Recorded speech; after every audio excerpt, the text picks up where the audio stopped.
Part 1. You are going to hear a conversation. Before you listen, please look at questions 1 to 10.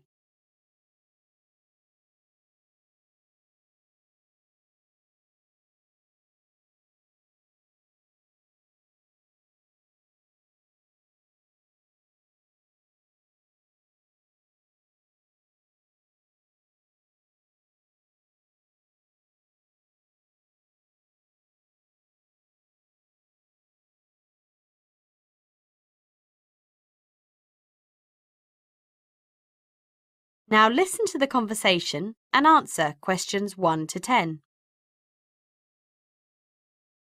Well, I see from your CV, Cindy, that you studied at Central University. How could you find it there? I had a great time. The teaching was great and I made a lot of great friends. The psychology department was a great place. So, how have you chosen psychology? Well, at first I didn't have any clear idea of what I wanted to do after university. I didn't say to myself, I want to be a clinical psychologist or a researcher or anything like that, I suppose. I've just always been interested in people and the way they act. I wanted to know why people think and act the way they do. Fascinating. And what was the course like? Like I said, it was just great. The teachers were all really friendly and they had this special approach to teaching. You know, they didn't just give us lectures and tell us to read books, like what they might do in some more traditional places. The whole course was based on a problem-solving approach. You know, they'd describe a particular situation to us and we'd speculate about what might happen. After that, we'd do the reading and see that it confirmed our own ideas. That's what I like best, the really practical orientation of the course. I learned very well with that style, so for me, it was just great. I see from your CV that you graduated in 1986, and after that, let me see... I got a job with the Department of Employment. It was only a temporary thing, about 6 months. I was a researcher in the department. I used to have to design questionnaires and things like that for surveys that they carried out. We'd design a survey, go out to the lectures and ask all the questions to the workers and the management, then go back to the office and analyse all the data. It was really interesting. And I guess the psychology course at college helped me a lot. We did a whole unit on statistical analysis, and that came in very useful for analysing the questionnaires and presenting the data in our reports. You know, I guess it really would have been very difficult if I hadn't had that kind of training. And after that, you worked for 4 years in an advertising agency. That must have been a change from the Department of Employment, wasn't it? Well, not really. I guess the office furnishings were a bit more sophisticated, but the job was fairly similar. I was basically still doing the same thing, designing questionnaires, going out, asking questions and marking reports. The only difference was that this time I wasn't asking people about their work. I was asking them what kind of washing powder they bought and if they preferred brand X to brand Y. Then I'd make up a report and the agency would use the information in their advertising campaigns. I enjoyed it a lot. So, why did you leave? Well, 4 years is a long time to be asking people, you know, those sorts of questions about washing powder and shampoo. No, seriously. After 2 years, I was in charge of the research department of the agency, and I had one assistant researcher. I guess after doing 2 years, that I suppose I felt, I know I can do this well, and now I want to do something else that's a little different. And there was nowhere for me to go inside the company. It just wasn't challenging for me anymore. And because I needed a challenge, I decided to move on. When I heard about the position of senior researcher here at the Institute, I thought, that's exactly what I want. The chance to combine my management skills and my research interests working in a much larger department with more varied work. And you felt that the job description in our advertisement would offer you the kind of challenge you were looking for? Exactly, yes. As I said, management in a larger organisation and research combined. Also, to be honest, I heard about the job before it was advertised. A friend of mine who works here in the publications section, Don Pink, told me a few weeks ago that you were looking for someone to take over the job. He described the position to me in detail, and I thought that's exactly what I'm looking for. So really, I'd written my letter of application before the job was even advertised.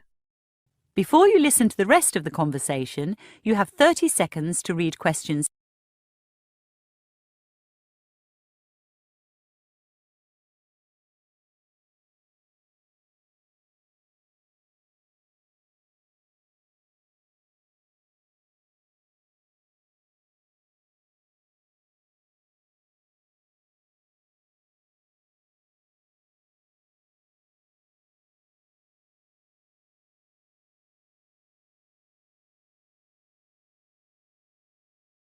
I should tell you that with the present cutbacks, we've only got one full-time administrative assistant in the section. How would you feel about doing your own word processing, typing, that sort of thing?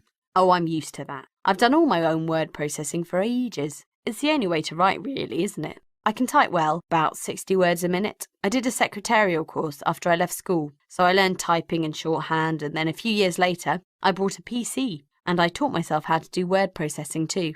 Well, that's handy. Now, in the position you've applied for, you'd have 5 assistant researchers responsible to you. That's considerably more responsibility than you've had before, so you're obviously ambitious. And as you said you like a challenge, I was wondering what you see yourself doing in, say, 5 or 10 years down the track. Oh, that's a difficult question. Let me try to answer your question this way. I'm particularly interested in experimental design and also teaching. I'd like to continue the organisation and planning side of research and do some teaching too. I know that you have lecturers here who do just that sort of thing, some practical work and some undergraduate teaching. So that's what really I'd be aiming for, to be a lecturer here at the Institute. Well, that's certainly a career path that we'd encourage you to follow, but, of course, it might be necessary to upgrade your present qualification. I see from your CV that you've enrolled in an MA in experimental psychology. Could you tell me about the courses you're planning to take? That is the end of part 1. You now have half a minute to check your answers.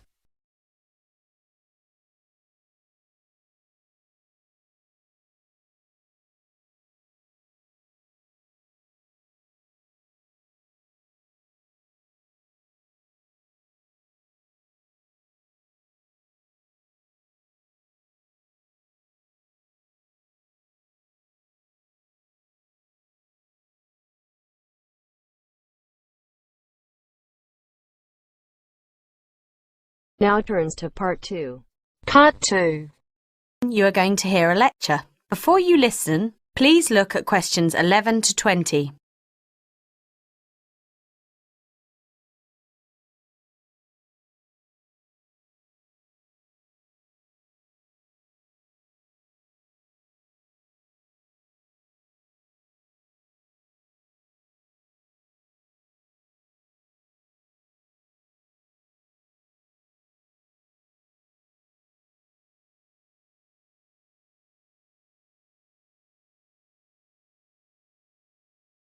Now listen to the lecture and answer questions 11 to 20. Good evening. I know many students are the proud owners of their first motor vehicle, and so do you. And this evening, I want to talk to you about some of the things you can do to make sure your car or motorbike isn't stolen. I'll start with a few facts and figures to put you in the picture. Car theft is a widespread problem. In this country alone, one car is stolen every 32 seconds. That's almost 1 million cars each year. And of those, 40% are never recovered. And don't think that just because your car might be a bit old and beaten up, no one will steal it. Any car can be stolen anywhere. Most thefts occur in residential areas, often from the front of the house or even from inside the garage. Some areas that are especially dangerous are shopping centres and parking lots, particularly at sports events. Most car thieves don't need to break into the car. They usually gain entry through unlocked doors, and many times they find the key in the ignition. In fact, 1 in 5 stolen cars had the keys left in the car. Isn't that amazing? 25% of drivers left the keys in the ignition of an unlocked car. Who steals cars? Well, there are basically 2 kinds of car and bike thieves: joyriders, aged about 15 to 21, and professionals. This last group usually needs less than 1 minute to break into a locked car, and they often steal cars to use in other crimes, such as robberies. You are much less likely to get your car back if it's stolen by a professional, and if it's stolen by a joyrider, chances are it'll be a wreck when you get it back. Joyriders have a very high accident rate. Now, since dusk to mid-evening are the peak hours for car theft, make sure you park in a well-lit area, preferably where there are plenty of passers-by, say near a busy store or restaurant. Before you listen to the rest of the conversation, you have 30 seconds to read questions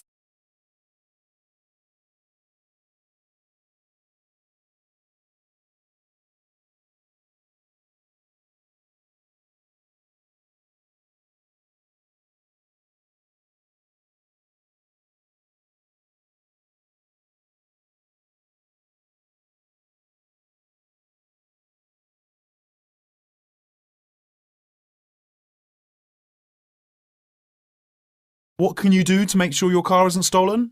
Well, first, and most obviously, lock the car when you leave it. That includes locking the boot or hatchback and making sure all the windows are closed. Even a tiny gap allows a thief to insert a wire to prise open the lock button. Of course, don't leave the keys hanging in the ignition. And don't conceal a spare key inside or outside the car. Thieves know all the hiding places.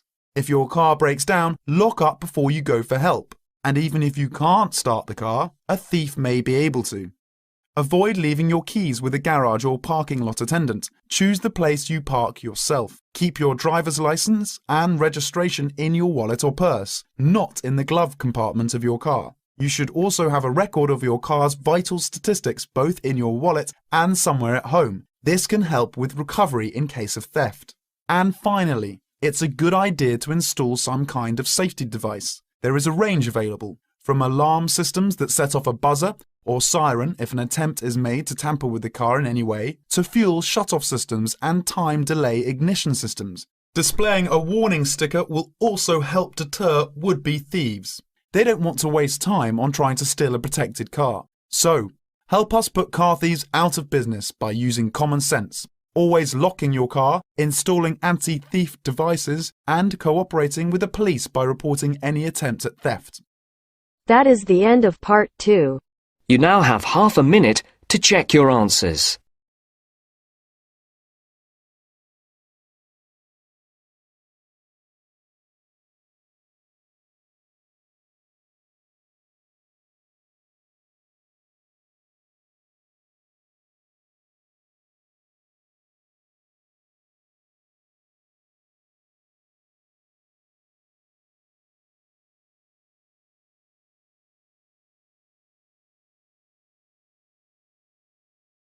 Now turns to part 3.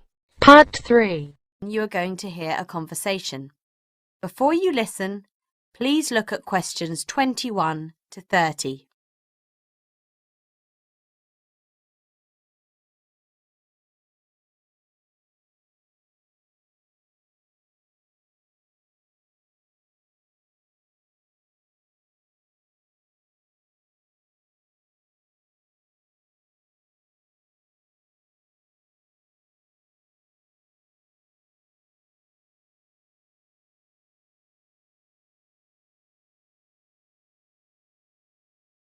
Now listen to the conversation and answer questions 21 to 30.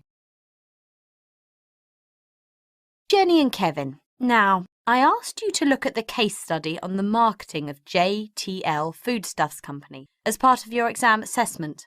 It's remarkable because the two main products, cheese and chocolate, are well received in many countries, while still face several problems at the moment, and I want you to track how they manage it. Let's start with you, Kevin.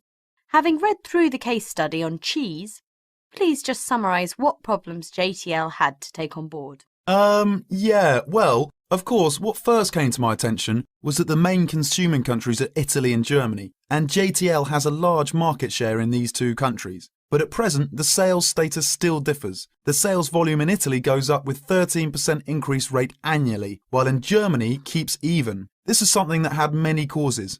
On top of that immediate problem, what had also happened over the last 2 years was that, although they had invested in an expansion plan as well as a comprehensive propagation project in Germany, they had to face up to increased competition. Yes, I think that's fair. And Jenny, you focus on the sales of chocolate. What did you find? And what did the company define as the reasons for the problems?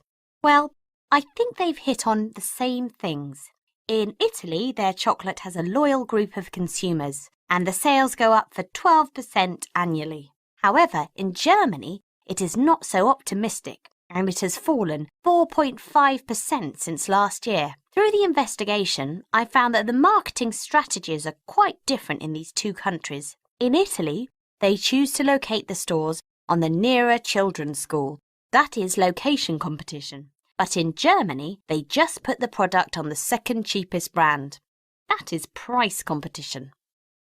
Before you listen to the rest of the conversation, you have 30 seconds to read questions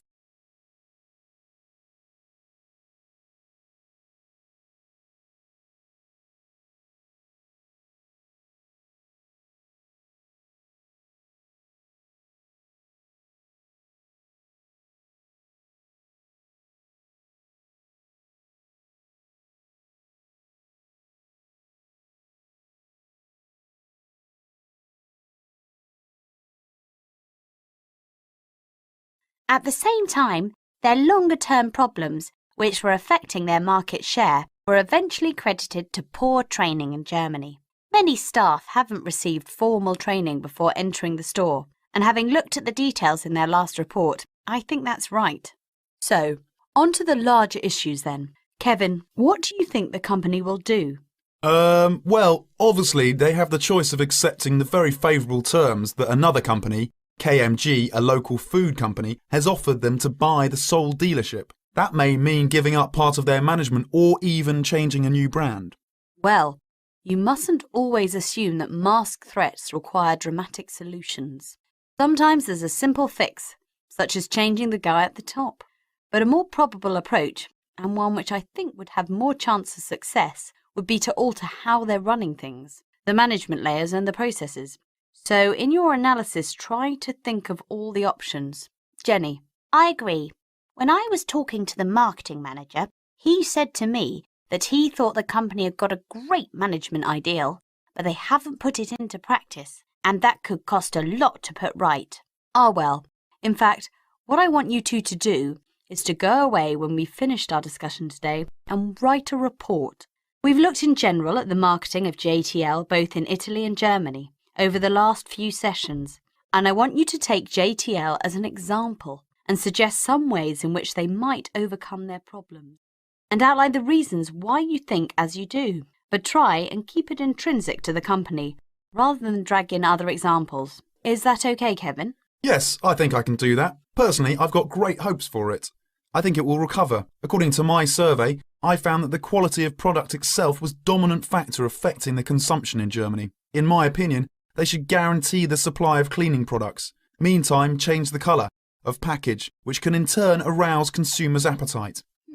I think it can recover too. In my mind, container, materials, and image are all important parts that should be attached more importance on. What's more, the company definitely needs a boost to attract more highly skilled workers if their recovery is to be long-lasting.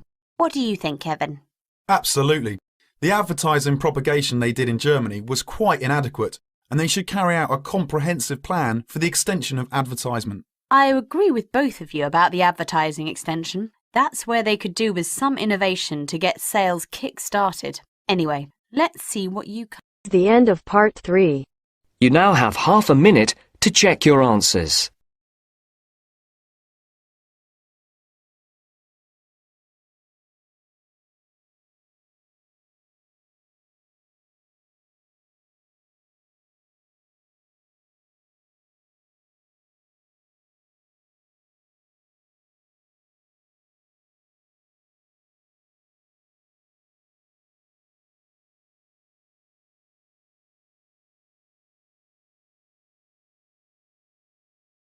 Now turns to part 4. Part 4. You are going to hear a lecture. Questions 31 to 40 are based on the lecture. Before you listen, please look at questions 31 to 40.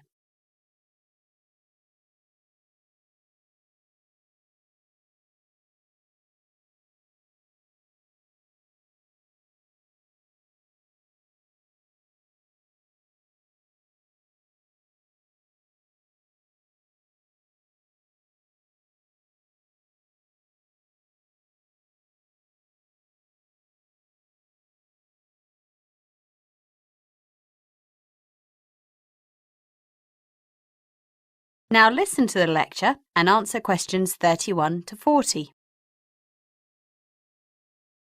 All around the edge of Africa, along the coastline, near the continent's ports, are monuments to exploitation. For example, on the island of Gori, just off the coast of Senegal, there's the slave house. This was the last place many Africans saw before being shipped off to a lifetime of slavery in America, or, just as often, to death on the high seas. There are many more places like this dating from the 350 years or so of the African slave trade. When people wonder why Africa is so poor, they need to look no further for the start of an explanation. The end of the slavery was followed by a century of colonialism.